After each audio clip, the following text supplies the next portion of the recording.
Une rupture peut être vécue comme un véritable séisme intérieur. Lorsqu'on perd une personne, on perd une image de nous, une certaine projection de notre histoire, on perd des projets, une sécurité. Et dans ce chaos, on a besoin de repères. Alors, dans cette vidéo, aujourd'hui, je vais te partager 4 phrases super puissantes que j'ai vues faire du bien en thérapie ou que j'ai pu expérimenter moi-même dans ma propre histoire. Ce sont des phrases qui apaisent, qui recentrent, qui permettent d'aller de l'avant. Si tu traverses toi aussi une rupture, cette vidéo est faite pour toi. Mais avant d'aller plus loin, n'hésite pas à t'abonner, à activer la cloche ou à me dire en commentaire ce que tu auras pensé de cette vidéo ou si toi tu as vécu une rupture, est-ce qu'il y a une phrase qui t'a permis de te relever, qui t'a permis de te sentir mieux? Alors, parmi ces 4 phrases, la première c'est « Tu ne guéris pas parce que tu oublies, tu guéris parce que tu comprends ». En fait, il ne s'agit pas de tourner la page à tout prix, d'oublier ou de faire semblant. Guérir, ce n'est pas oublier, c'est comprendre. C'est comprendre ce qui s'est joué dans cette relation, c'est comprendre également ce que cette relation est venue te raconter dans ta vie. C'est comprendre également ce que toi tu y as donné, ce que tu as reçu, ce que tu as perdu. C'est comprendre tout un ensemble de choses en fait. En psychothérapie, on va parler là d'élaboration. L'élaboration, c'est la capacité à transformer une souffrance brute en expérience intégrée. En fait, il ne s'agit pas de transformer cette histoire vécue en belle histoire, mais il s'agit de pouvoir la transformer en histoire que tu peux raconter sans t'écrouler. Et c'est ce processus, cette mise en sens intérieur, il s'agit de rechercher du sens qui va te permettre d'avancer. Le but, c'est de cicatriser profondément, durablement. Encore une fois, l'histoire n'est pas d'oublier, mais de s'approprier ce qu'on a vécu. Voilà, je comprends pourquoi ça m'est arrivé, ça me permet de donner du sens. Donc cette première pensée, c'est tu n'es pas là pour oublier, on ne guérit pas en oubliant, mais en comprenant. Deuxième phrase très puissante qu'il faut garder en tête, ce sont des phrases toutes simples, mais si vous prenez le temps de décortiquer chaque mot, eh bien ça a un pouvoir extraordinaire. La deuxième phrase, c'est « Ce que tu as vécu est normal, mais ce n'est pas éternel ». Voilà, la rupture, c'est une tempête. Ça peut être vu comme une panique. On est au creux des vagues de tristesse. On peut paniquer, être angoissé le plus possible. Et ça, c'est tout à fait normal. En fait, le cerveau va traiter la perte et le corps va réagir au manque, bien sûr. Donc tout ça, c'est tout à fait normal. Mais ce que je veux que tu comprennes, c'est que ça, c'est quelque chose qui n'est jamais durable. C'est très intense, mais c'est pas durable. C'est un épisode, c'est réactionnel, c'est un épisode dépressif, parfois réactionnel, en réaction à un événement bien clair qui est la rupture. Mais comme tout épisode, il y a un début et il y a une fin. En psychologie, on peut appeler ça la régulation émotionnelle naturelle. L'émotion, elle monte, elle atteint un pic et elle redescend. En fait, il suffit de tenir, de s'accrocher, d'attendre que cette émotion elle monte, qu'elle soit sur son pic. Il faut épouser le mouvement, ne pas chercher à résister, il faut l'accueillir, accueillir ses émotions. C'est une souffrance bien évidemment qui est intense, mais qui de toute manière va s'arrêter à un moment donné. Rien n'est éternel et donc ces souffrances qui sont très intenses, lorsqu'on est dedans, on a l'impression qu'elles ne s'arrêteront jamais, mais cette régulation émotionnelle naturelle fait que de toute manière ça redescend à un moment donné.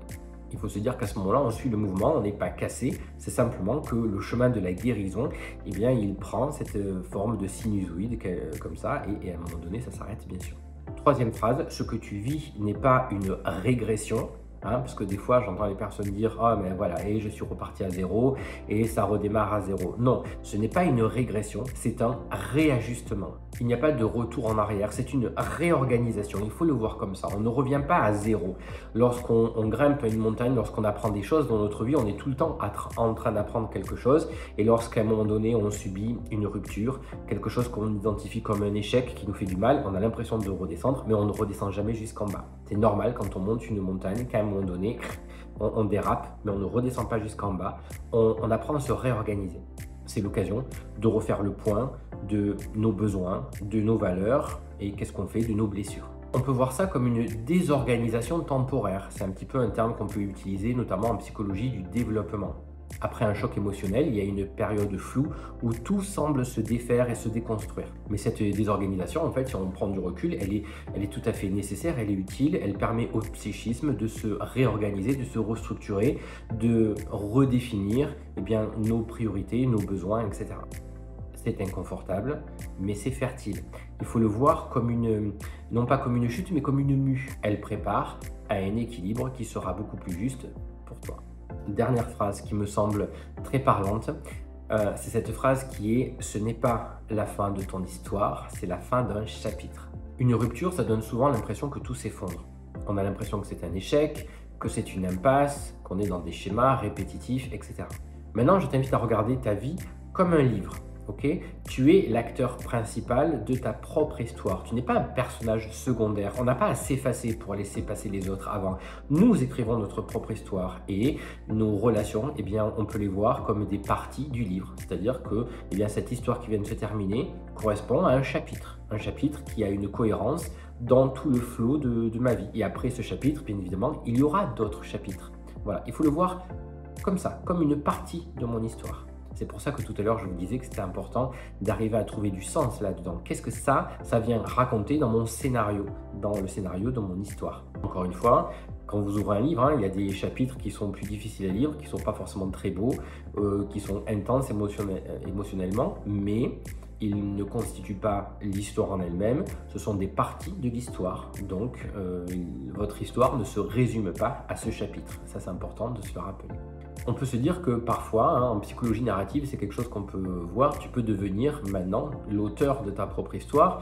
Peut-être que parfois on a perdu le fil, mais on peut considérer que il y a une virgule. Voilà, ça c'était une partie. Maintenant, j'attaque, c'est pas un point final, donc je continue et je vais écrire différemment mon histoire. À partir de maintenant, je vais faire un chapitre plus beau, plus aligné, plus clair, plus équilibré.